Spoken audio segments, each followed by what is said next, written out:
Hello, today I'm reading chapter 8 of Zombified, Larry Johnson X Female Listener. I hope you enjoy! Sal and Todd woke you guys up after their shift. You all quickly packed up your shit and left. You double-checked to make sure the gun was still on your hip, and it was.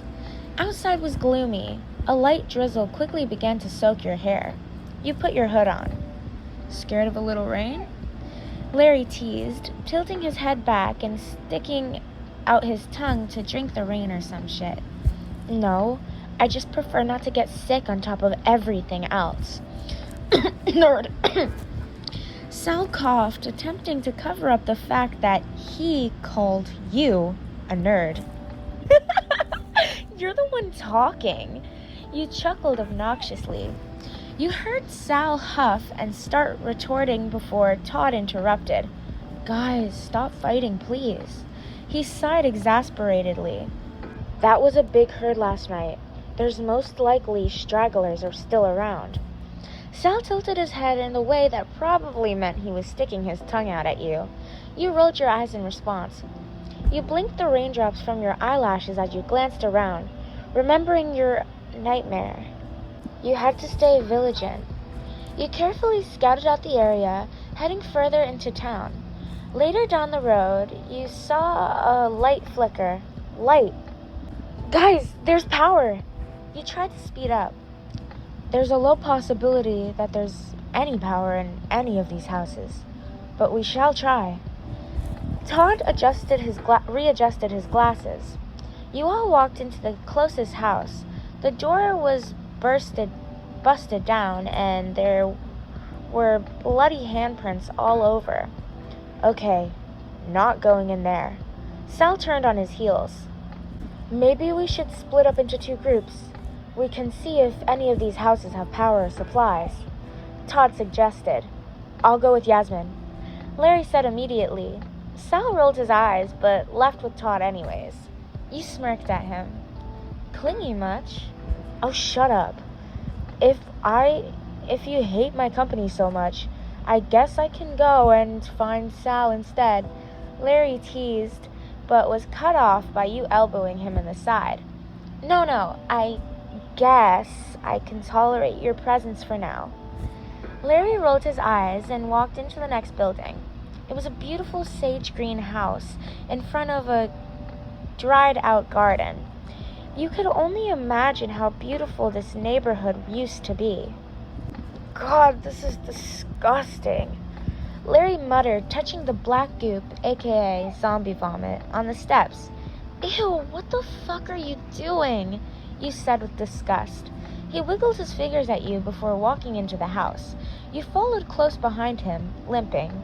The house was completely untouched. Wait. Your heart began to run faster with excitement. You flipped on the light switch in the living room. It flickered and began to fully turn on. It was the room filled with a low buzz. Fuck yes! Larry cheered, opening his arms. You jumped into them, cheering with him. Let's go find Sally and Todd! You both made a mental note of where the house was before going off. It hadn't been too long and the town wasn't huge, so it shouldn't be too hard to find them. You quickly scanned through a few more houses as well, just in case there was extra weapons or food. Larry opened the door of one of the buildings, glancing inside before doing a double take. Hey, check this out. He sounded excited. You stepped forward and went inside with him. Careful, you cautioned. Inside was layered with dust and a couple shelves had collapsed, likely due to rot. But otherwise, the place was nearly looked untouched. It was an old record store. Larry wandered off to the heavy metal section, which wasn't very surprising. You turned the other way to look for some jazz. Jazz had always been your comfort music. You picked up one that said Top Hits, record, and turned towards the listening booth. By now, the door had been broken off. At least the music would be spread throughout the store. You were too late to the party, though. Larry had already begun to put his record on. You rolled your eyes as some rock song you'd never learned the name of came on. Larry began leaning against a nearby wall, already nodding his head to the beat. You're gonna attract zombies from 3 states away if you keep that up. You quickly switched his record with your own. What, and jazz won't? It's the same volume. You tutted mockingly. Don't you know? Zombies are allergic to jazz. Is that so? Larry straightened up and stepped forward towards you. You stepped closer to him. Larry wrapped his arms around your waist, pulling you close. You smiled, wrapping your arms around him and swaying to the music. You closed your eyes, savoring the peace of the moment. Your breathings were in sync as the music as you gently danced around the small store. You dodged any shelves and with the lights spinning and steps. Your lips curled into a content smile.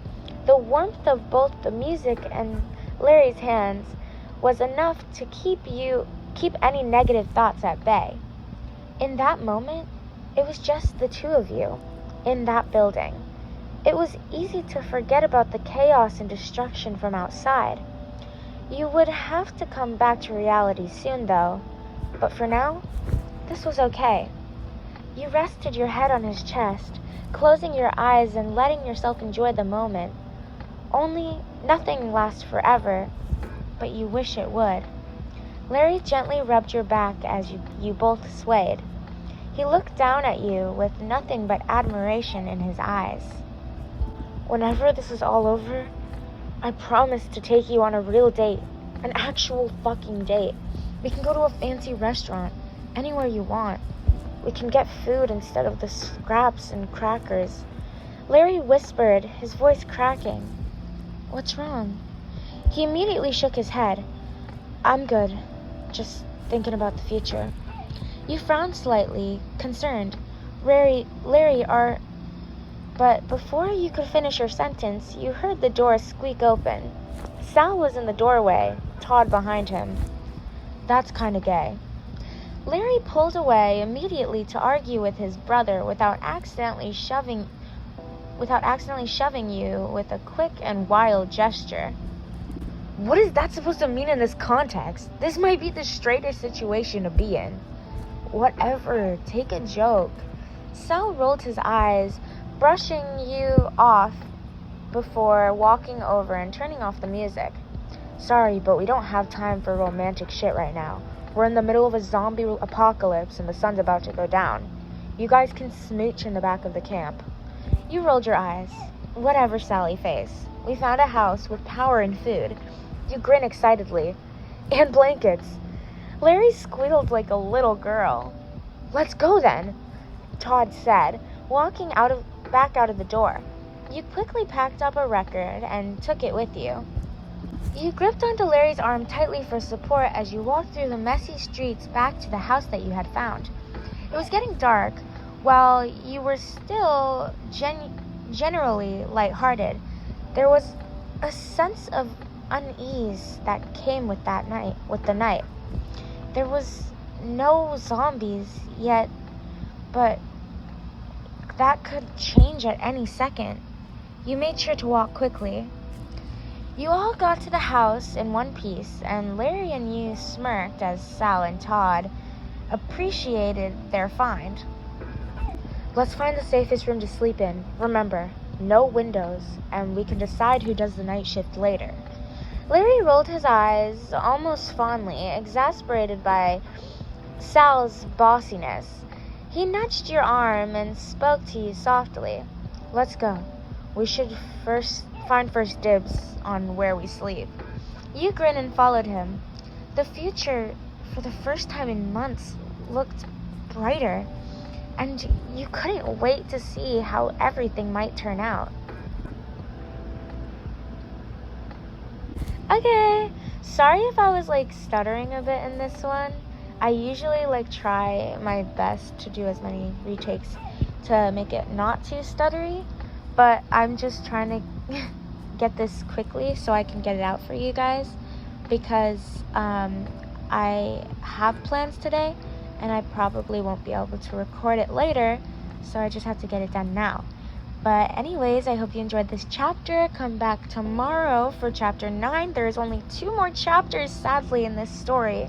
And then after I read this story, I will read another story, but it will be a Sally Face series.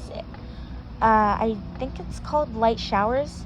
But yeah, anyways, have a good day, night, evening, whatever. I love you guys so much. Goodbye.